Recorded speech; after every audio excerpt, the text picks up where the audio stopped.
और अवदीव्का पर रूस की जीत यूक्रेन की सेना के लिए प्रेसिडेंट ज़ेलेंस्की के लिए किसी सदमे से कम नहीं थी। लिहाजा अवदीव्का हार से बौखलाए ज़ेलेंस्की ने गुरिल्ला युद्ध नीति से रूस पर हमले का प्लान बनाया और जानते हैं इसके लिए ज़ेलेंस्की ने रूस के 9 शहरों को टारगेट भी किया और फिर सिलसिलेवार अंदाज में ताबड़तोड़ प्रहार किया। आपको बता दें कि यूक्रेन के इस काउंटर ऑपरेशन के लिए 6 स्पेशल कमांडो ब्रिगेड और 6 विध्वंसक हथियारों का इस्तेमाल किया गया। आखिर कैसे, देखिए रिपोर्ट।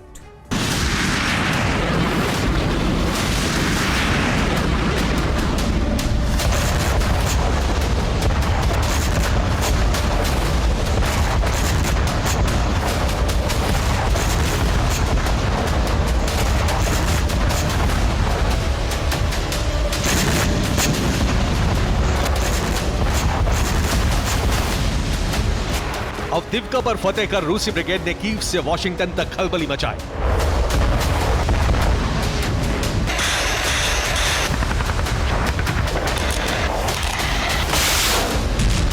अवदीव्का को अपने कंट्रोल में कर पुतिन ने अपने हथियारों की ताकत दुनिया को दिखाई।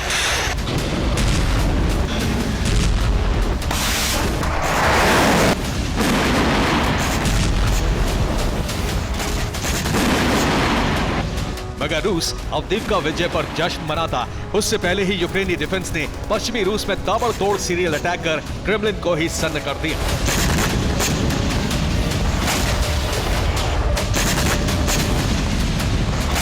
जी हां, अवदीव्का हार के बाद ज़ेलेंस्की ने सेना के तमाम अफसरों के साथ हाई लेवल मीटिंग की और इस मीटिंग के बाद रूस पर गुरिल्ला युद्ध नीति से हमला करने की प्लानिंग की गई।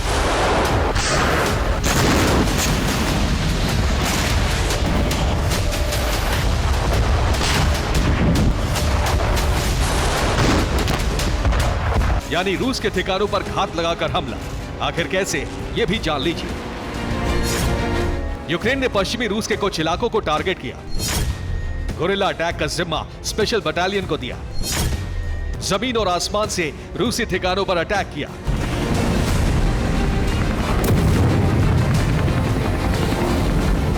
ज़ेलेंस्की ब्रिगेड ने बिना किसी को भनक लगे पश्चिमी रूस के अलग अलग शहरों पर बारूदी कोहरा मचाने की फुल प्रूफ रणनीति बनाई।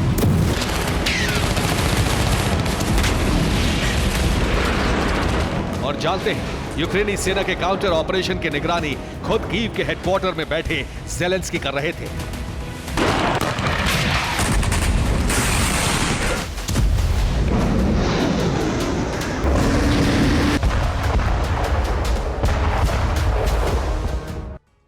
अवदीव्का में यूक्रेनी सेना की हार ज़ेलेंस्की बर्दाश्त नहीं कर पाए और इस हार का बदला लेने के लिए ज़ेलेंस्की ने एक गुरिल्ला जाल तैयार किया, जिसके तहत पश्चिमी रूस की 9 लोकेशन को टारगेट करने का प्लान बनाया। आखिर वो 9 लोकेशन कौन कौन सी थी, पहले आपको ये बताते हैं। सबसे पहले रूस की राजधानी मॉस्को पर अटैक हुआ, फिर बेलगोरोद और कलुगा पर बारूद बरसाया गया। इतना ही नहीं, यूक्रेनी आर्म फोर्स ने कुर्स्क, ब्रियांस्क और वोरोनिश में भी प्रचंड तबाही मचाई।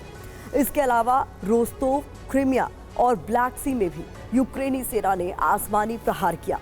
गुरिल्ला युद्ध नीति से रूस पर प्रहार करने की जिम्मेदारी यूक्रेनी आर्म्ड फोर्स की कुछ खास बटालियन को दी गई, जिनमें शामिल है 38वीं मरीन ब्रिगेड, 59वीं मोटराइज्ड ब्रिगेड, 60वीं मैकेनाइज्ड ब्रिगेड। इसके अलावा यूक्रेन की 63वीं मैकेनाइज्ड ब्रिगेड, 71वीं हंटर ब्रिगेड और 72वीं मैकेनाइज्ड ब्रिगेड।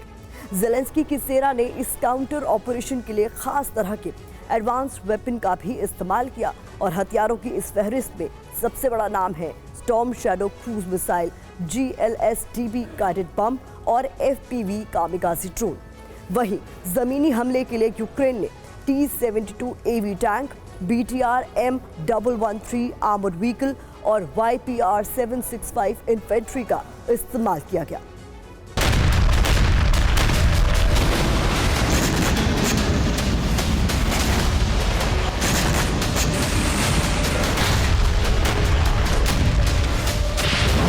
इसी गुरिल्ला जान की मदद से यूक्रेन आर्म फोर्सेस ने मॉस्को से बेलगोरोद तक, कलुगा से रोस्तोव तक और ब्रियांस्क से कुर्स्क तक भीषण तबाही मचाई।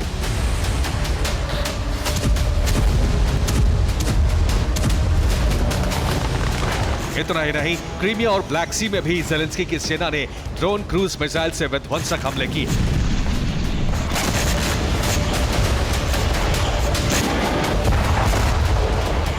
यूक्रेन का ये पलटवार युद्ध के लिहाज से बेहद जरूरी था, क्योंकि अगर यूक्रेन रूसी ठिकानों पर हमला नहीं करता, अगर पश्चिमी रूस के तमाम इलाकों को नहीं दहलाता, तो जिस तरह पुतिन की फौज ने अवदीवका में रूसी झंडा फहराया, ठीक उसी तरह यूक्रेन के कई और शहरों, प्रांतों पर रूस का कंट्रोल हो सकता था।